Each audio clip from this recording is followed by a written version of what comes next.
everyone. So today I will discuss what is binary relation. The term binary has a few different meanings depending on the context, but it generally relates to the idea of two. Formally, a binary relation R from a set A to a set B is a subset of Cartesian product. So formally, ang binary relation R is nagakuha siya og elements sa set A ug sa set B.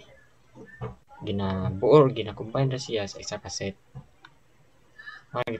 Ginatawag siya og Cartesian product A and B. This means the R consists of ordered pairs A and B. So ang R or relation is consists of ordered pairs. So for example, consider the sets A is equal to 1, 2, and 3, and set B is equal to A, B, C. A binary relation R from A to B could be defined as R is equal to 1A, 2B, and 3C. This relation states that 1 is related to A, 2 is related to B, 3 is related to C2.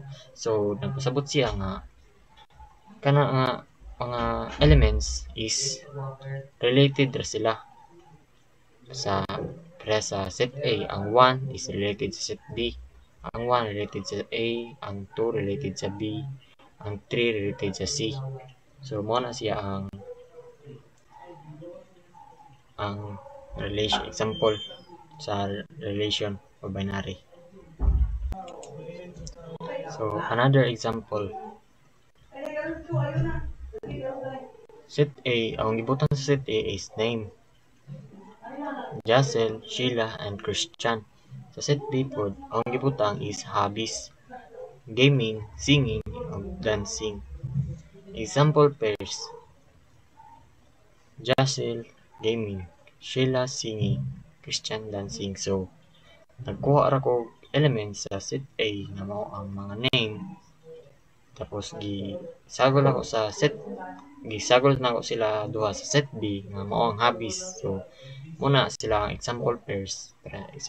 Para ng Jassel gaming, Sheila singing, Christian dancing. So gisagol na ako ang set A ug set B sa isa ka set.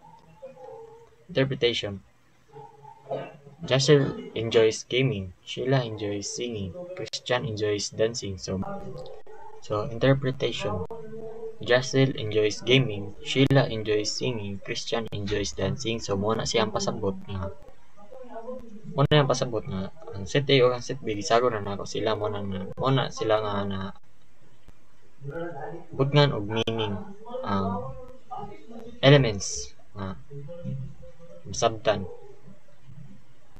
Magkuha ra ka og isa ka element sa set A, tapos sa set B pod imo siyang iisa sa isa ka set para makabuo ka og product.